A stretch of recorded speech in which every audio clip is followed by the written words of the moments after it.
Lolu hlelo lubumbanisa umphakathi lukhombise nobuntu. And what I really love about this project is everybody is involved.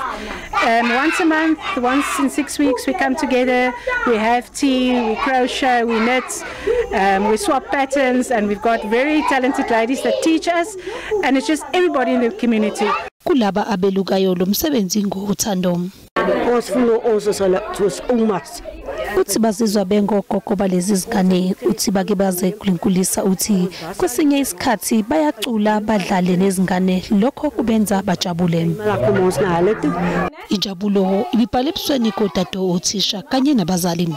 We are excited and we appreciate it because some of our children in the community, parents don't have money to give them what they want for Christmas. So even this doll in these boxes that you gave is highly appreciated. Nyakenye lezi ntoka zase ReWolusie ziluka ama-teddy bear angamakhulu 550 kulo nyaka isibalo siphindeke kabili.